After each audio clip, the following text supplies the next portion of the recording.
Et salut à toutes et à tous, aujourd'hui, enfin, on s'attaque au fameux théorème des nombres premiers. Alors, j'ai décidé de faire une petite série à part, déconnectée de la série sur l'analyse complexe, un petit peu hors série, sur ce fameux théorème des nombres premiers. Si je suis le plan que je me suis fixé, ça va durer 4 vidéos, a priori. Donc 4 vidéos qui vont faire toutes entre, je dirais, 20 et 30 minutes, si je fais pas trop n'importe quoi. Donc au total, ouais, à peu près 2 heures pour démontrer le fameux théorème des nombres premiers. La présentation que je vais suivre, elle est due à Newman, donc c'est pas la preuve originale du théorème des nombres premiers, c'est une preuve qui est venue bien après, mais qui utilise quand même beaucoup d'analyses complexes, et j'ai décidé de vous présenter celle-là essentiellement parce que c'est, à ma connaissance, la preuve la plus simple connue du théorème des nombres premiers. Donc c'est cette preuve-là que je vais vous présenter. Alors, pour aller vers cette preuve-là, on a d'abord besoin de définir quand même rapidement les quelques quantités qui nous seront utiles. Donc pi de x, c'est comme d'habitude la fonction de comptage des nombres premiers, donc le nombre de nombres premiers inférieur à x, vous pouvez l'écrire comme ça tout simplement, et θ de x, c'est la fonction de comptage des logarithmes des nombres premiers. Donc c'est cette chose-là, c'est la somme pour p inférieur à x des logs de p. ln et log, ce sera la même chose pour moi, j'utilise pas le log base 10. Et quand je note un p, ça sous-entend toujours un nombre premier. Un P, ça désignera toujours un nombre premier, pareil pour les lettres Q et R, a priori. Donc le théorème des nombres premiers, qu'est-ce qu'il dit?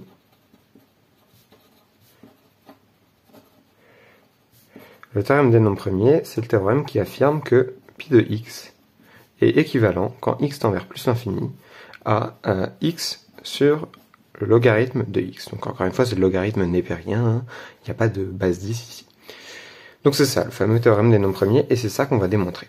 Alors, la première chose qu'on peut remarquer, c'est que la fonction θ, elle va être beaucoup plus facile à utiliser parce qu'elle va apparaître naturellement dans le développement de θ, en particulier de la dérivée logarithmique de θ. Donc on va plutôt se concentrer sur cette fonction θ que sur la fonction π, et pour faire le lien entre les deux, on a le lemme suivant, qui dit que, donc je vais l'appeler lemme 1, qui dit que θ de x est équivalent, quand x tend vers plus l'infini, à pi de x fois le logarithme népérien de x. Donc si j'appelle cette assertion-là TNP pour théorème des nombres premiers, on a donc que montrer TNP, montrer le théorème des nombres premiers, c'est équivalent à montrer que θ de x est équivalent quand x tend vers plus l'infini à x. Vous voyez que si j'arrive à montrer que θ de x est équivalent à x, j'aurai que ce truc-là est équivalent à x, donc en divisant par le log de x, j'obtiens exactement cette formule-là. Donc c'est plutôt cette formule-là en fait qu'on va démontrer, essentiellement parce que θ apparaît naturellement dans la fonction de zeta. Alors ce lemme-là, la preuve de ce lemme, en fait j'ai déjà fait dans une précédente vidéo. Donc je vous mettrai le lien de la vidéo en description. C'est une de mes toutes premières vidéos quand j'ai fait un petit peu de théorie sur les nombres premiers. Il y a cet équivalent, θ de x équivalent à pi de x fois log de x. Donc je mettrai un petit lien vers cette vidéo qui traîne depuis un petit bout de temps. C'est une de mes toutes premières vidéos. Juste rapidement, l'idée de la preuve, en quoi ça consiste. Le principe, c'est juste d'encadrer θ de x entre log de x fois pi de x. Ça, c'est juste en majorant chacun des logs par log de x. Et d'encadrer ça par la somme pour p entre x et x puissance 1 moins epsilon, pour un epsilon bien choisi, des logs de p. Et cette chose-là, vous pouvez minorer par logarithme de x fois 1 moins epsilon. Donc là, c'était le logarithme de x puissance epsilon que j'ai utilisé. J'ai minoré le log par log de x puissance 1 moins epsilon, fois du coup pi de x moins pi de x puissance 1 moins epsilon, et de bien gérer les erreurs. Et tous ces détails-là, sont dans la vidéo, dans la description. Donc je vais faire référence à cette vidéo-là et à une deuxième vidéo que j'ai faite il y a longtemps. Ce sera les seules références que je ferai dans toute la série. Donc les deux références, c'est dans la première vidéo, et ce sera les seules références que je ferai. Pour ce petit lemme-là, montrer cet équivalent-là, je vous invite à essayer de le faire vous-même en partant de ces égalités-là. C'est franchement accessible et c'est intéressant. C'est un bon moyen de s'impliquer un petit peu dans la preuve. Donc pour le coup, ce lemme-là, je vous conseille d'essayer de le faire vous-même. Et si vous n'y arrivez pas, allez voir dans la description, j'aurais mis un lien vers la vidéo qui le fait. Donc voilà, ça c'est le premier lemme. Et donc, nous ce qu'on veut, c'est, on veut montrer l'assertion qui est équivalente au théorème des nombres premiers, c'est-à-dire qu'on veut montrer que θ de x est équivalent à x quand x tend vers plus l'infini. Alors, il y a une première chose qu'on a déjà montré, encore une fois dans une autre vidéo, c'est la deuxième référence que je ferai et la dernière, c'est ce deuxième lemme. On a déjà montré que θ de x est un grand taux de x, quand x tend vers plus l'infini. Alors évidemment, c'est beaucoup plus faible que ça, hein. Là, tout ce que vous pouvez dire avec ça, c'est que θ de x est majoré par une constante fois x. C'est évidemment beaucoup plus faible qu'un équivalent. C'est beaucoup plus faible que θ de x sur x tend vers 1. Là, tout ce qu'on a, c'est que θ de x sur x est borné, est une suite bornée. Donc évidemment, on est loin d'avoir montré qu'elle tend vers 1. Donc ce lemme-là, je vous donne rapidement l'idée de la preuve. L'idée de la preuve et les détails sont évidemment faits dans la deuxième vidéo qui sera dans la description. L'idée de la preuve, c'est essentiellement de dire que ce coefficient binomial-là, n parmi 2n, alors ça c'est un argument qui est dû à Chebyshev et que je trouve très joli, vous pouvez l'écrire comme 2n factoriel sur n factoriel fois n factoriel. Et le truc, c'est que ce truc-là, c'est divisible par tous les nombres premiers, p, qui sont entre 2n et n plus 1. Pourquoi? Parce que ces nombres premiers, ils apparaissent au numérateur et pas au dénominateur. Donc au final, dans le nombre au total, dans tout le quotient, ils apparaîtront à une puissance positive, strictement positive.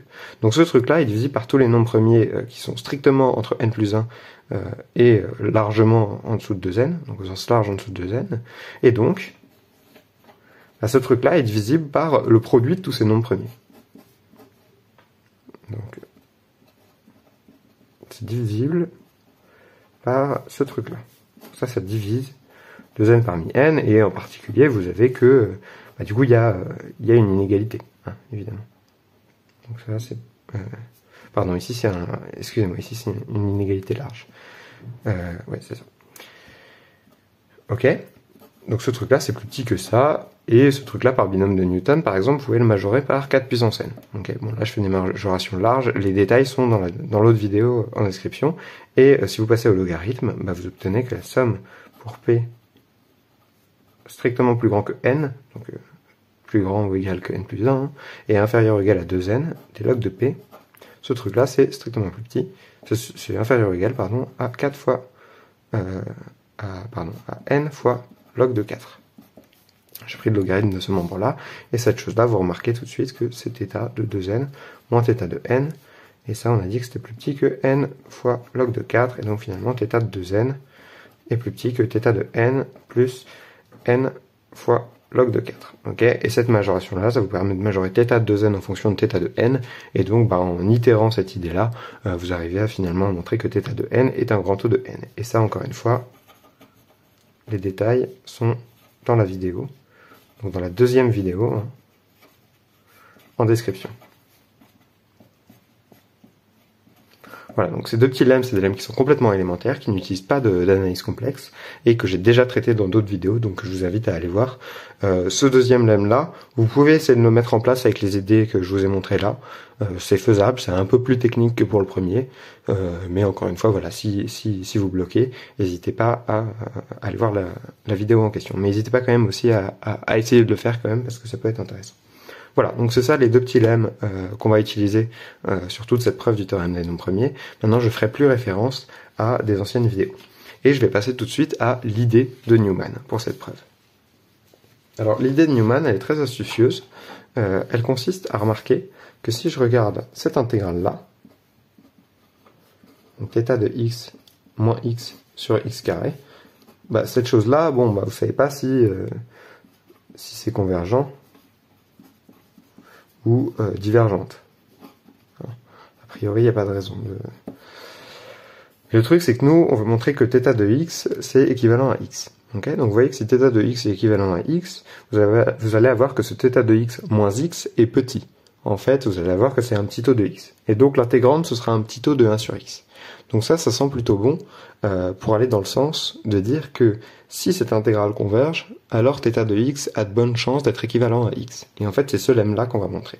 Donc ce lemme-là, je vais l'appeler lemme de Newman, parce que bon, j'estime que c'est vraiment le cœur de la preuve.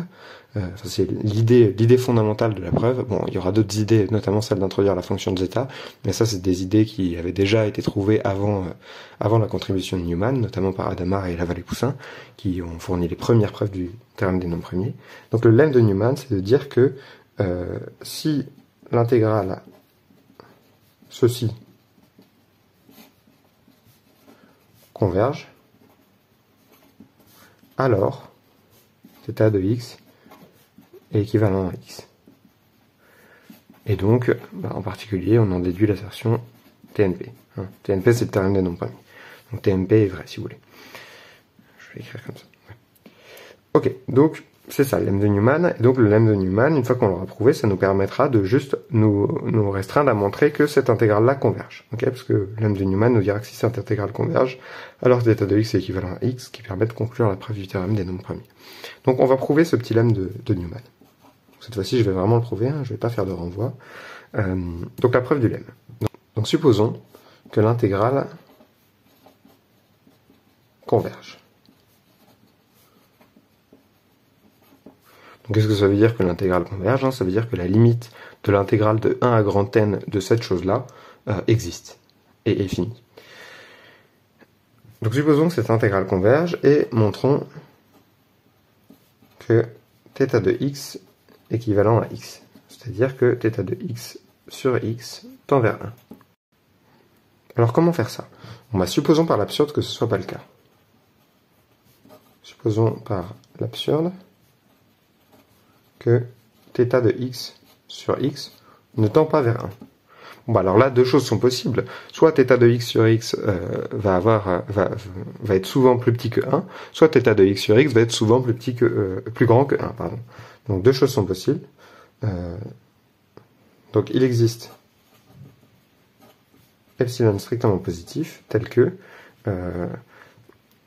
pour tout grand N, supérieur ou égal à 0, il existe x supérieur ou égal à grand N, tel que θ de x sur x moins 1 est plus grand qu'epsilon. Là, je nie juste la définition de la limite. Donc, le fait que ça ne tende pas vers 1, c'est la même chose que de dire que il existe un epsilon tel que il existe des x arbitrairement grands, tel qu'on est ça. Donc, il existe une suite xn qui tend vers plus l'infini, tel que θ de xn sur xn moins 1 est supérieur ou égal à epsilon pour tout n. Okay. Le fait d'avoir des x arbitrairement grands qui vérifient ça, c'est la même chose qu'avoir une suite de x qui tend vers l'infini qui vérifie ça. Alors maintenant, quitte à extraire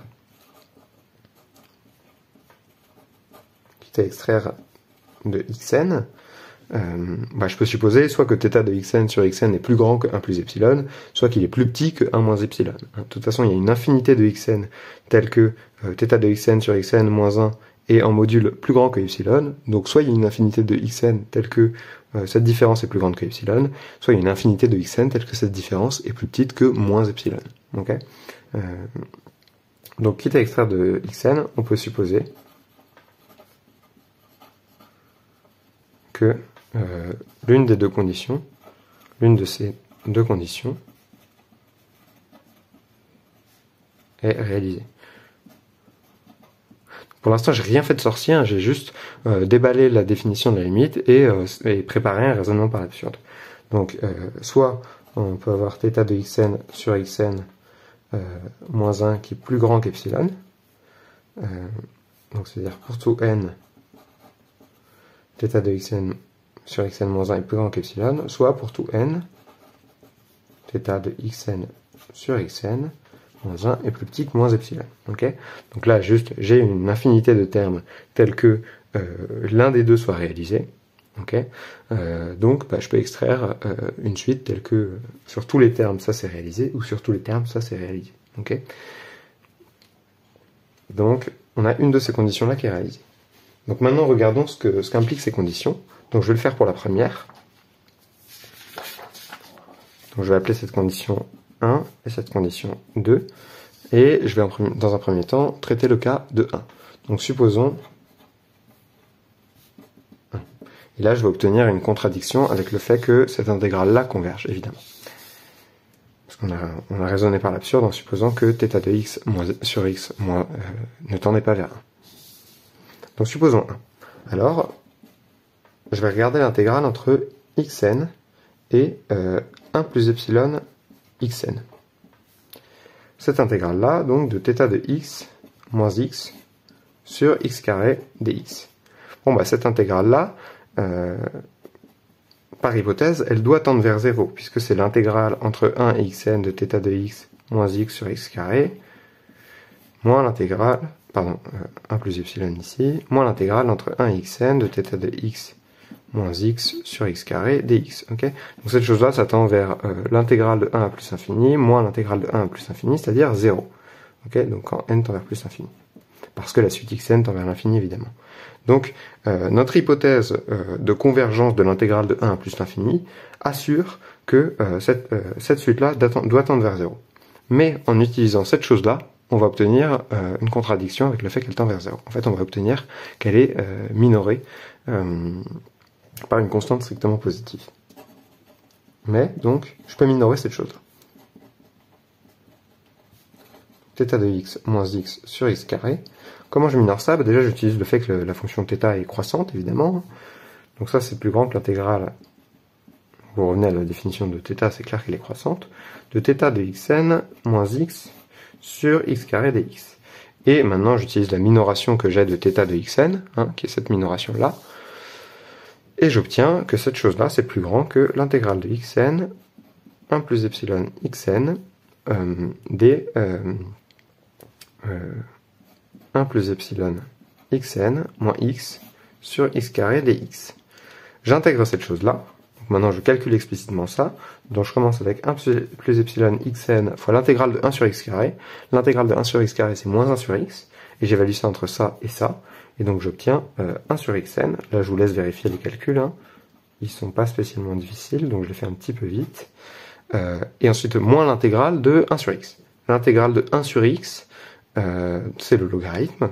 Et donc, on se retrouve avec moins le logarithme de ça, moins le logarithme de ça, c'est-à-dire moins le logarithme de juste 1 plus epsilon.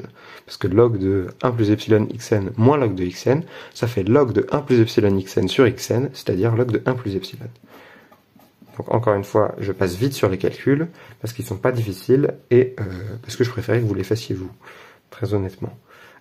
Ok, donc ici, il nous reste 1 plus epsilon, moins 1, moins logarithme de 1 plus epsilon, c'est-à-dire epsilon moins le logarithme de 1 plus epsilon. Ah, mais maintenant, si vous regardez votre graphe du logarithme, vous avez le 1 ici, et donc 1 plus epsilon, ça va être par là, et donc vous voyez que epsilon, c'est strictement plus grand que 1 plus epsilon. Ici, c'est la fonction x, et là, c'est la fonction log de 1 plus x. Ok, donc epsilon est strictement plus grand que logarithme de 1 plus epsilon, et donc cette chose-là, c'est strictement positif. Mais on a vu, par ailleurs, que quand n tend vers plus l'infini, cette chose-là tend vers 0. Et donc ça voudrait dire que cette chose-là doit être égale à 0, mais on a vu que c'était pas possible. Et donc on obtient une contradiction ici.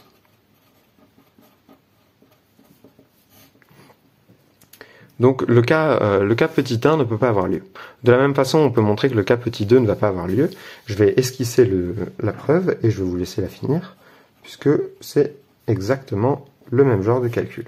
Supposons 2. Donc cette fois-ci, on va s'intéresser à l'intégrale entre 1 moins epsilon xn et xn de toujours la même chose. Alors cette fois-ci, on dispose d'une majoration de θ de x. Donc d'abord, j'utilise la croissance de θ pour dire que cette chose-là, c'est plus petit que θ de xn, puisqu'on est sur l'intervalle 1 moins epsilon xn, xn. Et ensuite, je fais exactement le même argument, je majore θ de xn par la majoration qu'on a, c'est-à-dire qu'on a grâce à l'hypothèse 2, c'est-à-dire 1 moins epsilon xn moins x sur x carré. Ok. À nouveau, je fais mes petits calculs. Donc ici, on se retrouve avec 1 moins epsilon xn, pardon, 1 sur... Donc là, c'est exactement la même intégrale hein, que la dernière fois, sauf que les bornes ont été renversées. Donc le 1 moins epsilon devient 1 plus epsilon, enfin ça s'est retourné. Donc ici on a 1 sur x carré, donc ça nous fait moins 1 sur x. Donc on se retrouve avec ici 1 moins epsilon xn, moins 1 sur xn, et ensuite moins le logarithme de 1 sur 1 moins epsilon. Je me suis pas trompé, non je crois pas que je me suis trompé. Et cette chose-là, c'est le logarithme de 1 moins epsilon plus epsilon. Parce que vous avez ici 1 avec le premier terme, moins 1 moins epsilon entre parenthèses, donc ça fait bien plus epsilon au global. Maintenant, cette chose-là, vous voyez que vous avez ici logarithme de 1 moins epsilon. Ici, vous avez moins epsilon ici. Okay, donc cette chose-là, c'est moins epsilon moins le logarithme de 1 moins epsilon. Moins epsilon moins le logarithme de 1 moins epsilon, c'est la petite distance qu'il y a là. Okay, donc ça moins ça, donc c'est strictement positif. Et donc quand vous mettez un moins devant, c'est strictement négatif. Mais pour les mêmes raisons que précédemment, ce truc-là, ça doit tendre vers 0. Et donc vous avez que 0 est inférieur ou égal à moins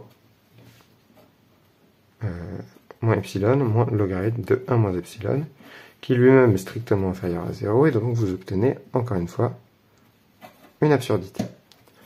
Donc voilà pour ce qui est du lemme de Newman. On a essentiellement prouvé le lemme, les calculs, je suis allé un petit peu vite dessus, mais n'hésitez pas à les vérifier, c'est pour éviter d'avoir des vidéos qui durent 3 heures, parce que le théorème du nombre premier, ça va être quand même un truc assez long. Donc finalement, on a montré que dans les cas 1 et 2, on obtient une contradiction.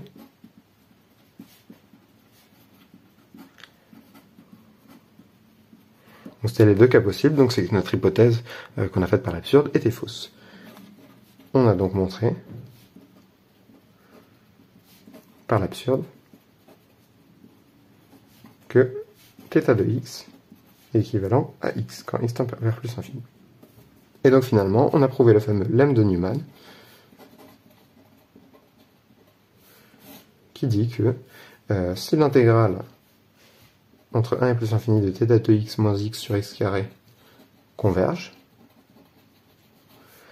ça implique que θ de x est équivalent à x, et je vais arrêter d'écrire quand x tend vers plus infini, hein. Et ça, on a vu avec le premier lemme, qui était donc une des vidéos que je vous ai mis en description, que cette chose-là, ça implique le théorème des nombres premiers. Voilà. Et donc maintenant, les 3 prochaines vidéos vont avoir pour objet de montrer que cette chose-là est vraie. Donc, épisode 2, 3, 4 sur cette intégrale. Donc là, pour l'instant, on n'a pas du tout fait d'analyse complexe encore, et ça commencera à intervenir dans la deuxième vidéo, où on fera le lien entre cette intégrale-là et la fonction zeta de Riemann. Voilà, donc c'est tout pour aujourd'hui, j'espère que ça vous a plu, et à bientôt.